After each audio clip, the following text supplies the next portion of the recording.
थर्मॅक्स कारखान्यात कामगारांवर अन्याय, 16 कामगार बेघर, आमरण उपोषण सुरू। ग्रुप ग्रामपंचायत माझगाव हद्दीतील आणि पौद गावानजीक असलेल्या थर्मॅक्स कारखान्यातील 16 माथाडी कामगारास व्यवस्थापक यांनी घरचा रस्ता दाखवल्यामुळे 26 मेला गेट समोर आमरण उपोषण सुरू केले होते।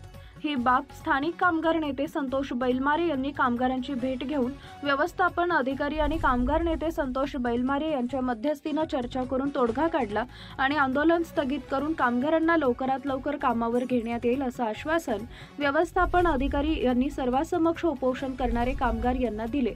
यामुळे उपोषण तुर्तास स्थगित करण्यात आले होते।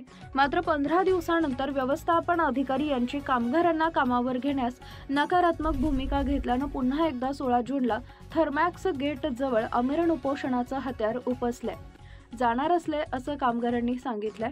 मात्र या कारखान्यात युनियनचा वाद, कामगारांचा झाला घात अशी चर्चा सर्वत्र सुरू झाली आहे। त्यामुळे कामगारांच्या कुटुंबियांना अश्रू अनावर झाले आणि संतप्त प्रतिक्रिया दिली आहे।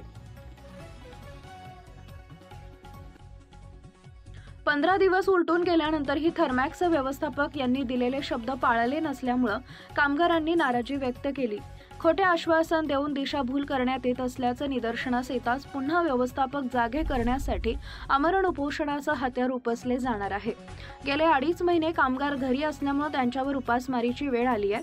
मात्र कारखान्यातील स्थानिक कामगार नेते सहकार्य करत नसल्याचा आरोप येथील कामगार निवृत्ती पवार, निलेश शिंदे, राजू पाटील, संजय ठोंबरे, रुपेश ठोंबरे, प्रकाश पाटील, ज्ञानेश्वर पाटील, चंद्रकांत गोंधळी, कृष्णा ठाकूर, सदानंद भालिवडे, हनुमंत पवार, नितीन पाटील, दीपक फराट, महेंद्र पाटील, रमेश फराट, दिनेश ठोंबरे यांनी माहिती देताना आम्हाला जोपर्यंत कामावर घेत नाही तोपर्यंत आमचा लढा सुरूच राहणार असा इशारा कामगार व त्यांच्या नातेवाईक व ग्रामस्थांनी दिलाय।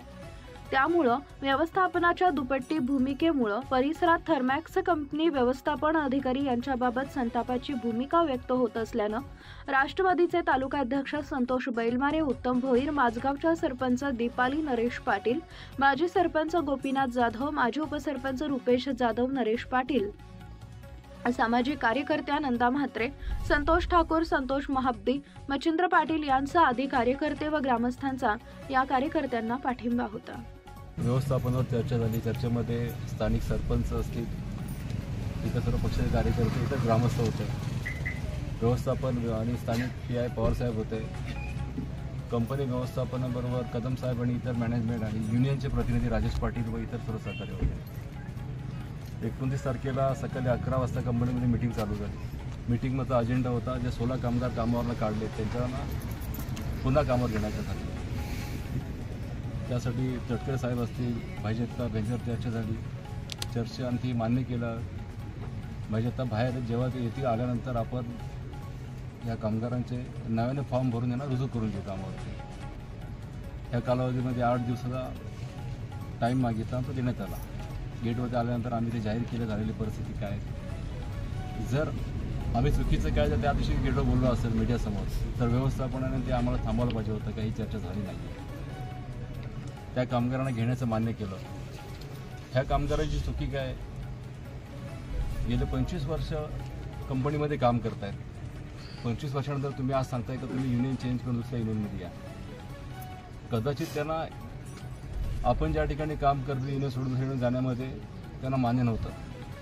व्यवस्थापनाला एक कलमी कार्यक्रम करायचा आहे, कामगारांवरती अन्याय करायचा, जे त्यांना पाहिजे तेच करायचं होतं। त्यासाठी या 16 कामगारांचा विरोध होता। या 16 कामगारांनी विरोध केल्यामुळे त्यांच्यावरती चुकीचे काहीतरी दाखवून त्यांना बाहेर काढले। ही सरासर कंपनी व्यवस्थापनाची दादागिरी आहे आणि ह्या दादागिरीला इथल्या स्थानिकचा सुद्धा काही सहभाग आहे। कंपनी चालली पाहिजे अशी आमची इच्छा आहे। या 16 कामगाराबरोबर त्यांचे वयोवृद्ध आई वडील आहेत, मुलं आहेत जी मुलं शाळेमध्ये शिकत आहेत, काहीकांचे कुटुंबामध्ये हॉस्पिटलचा खर्च आहे, गेले 3 महिन्यांना पगार नाही आहे। यांची चुकी काही आहे, कंपनीचं फक्त युनियन चेंज करा जे मान्य नाही केलं आहे। युनियन चेंज करणं हा कामगाराचा व्यक्तिगत अधिकार आहे। मला कुठल्या युनियनमध्ये जायचं किंवा नाही जायचं हा माझा अधिकार आहे, हा व्यक्तिगत अधिकार आहे। हे कामगारांनी मान्य नाही केलं आणि ते मान्य नाही केलं म्हणून यांना कामावर काढले। ही सरसर व्यवस्थापनाची दादागिरी आहे आणि ही दादागिरी आम्ही कदापि सहन करणार नाही।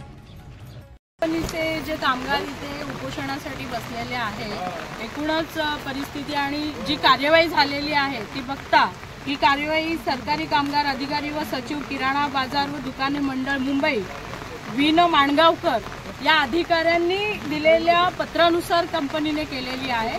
आणि इथे असं भासवण्यात आलेलं आहे यांची जी टोळी होती त्या टोळीसाठीचं काम राहिलं नाही, त्यातल्या एकाने राजीनामा दिला, पण राजीनामा दिलेला ज्यांनी सांगितलं आम्हाला काम नाहीये, आमची टोळीचं रजिस्ट्रेशन रद्द करा, तो माणूस कंपनीत काम करतोय।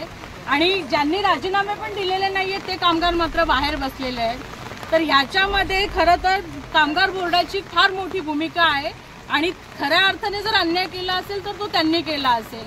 कामगारांची न बोलता अशा पद्धतीचा निर्णय जो एखाद्याच्या कुटुंबावरती आघात आहे ह्याचा विचार न करता त्यांनी दिलेल्या आदेशामुळेच यांना इथे बसायची वेळ आलेली आहे। कंपनी नाव सांगते की आम्ही त्यांच्या आदेशाचं पालन करतो, तर हा अहवाल काय आहे हा सार्वजनिक झाला पाहिजे। इथल्या तहसीलदारांनी या कामगारांचं म्हणणं बोर्डाला कळवलं पाहिजे की यांनी कुणी राजीनामा दिलेला नाही, हे काम करत होते, ते जे काम करत होते तेच काम कंपनीमध्ये आहे।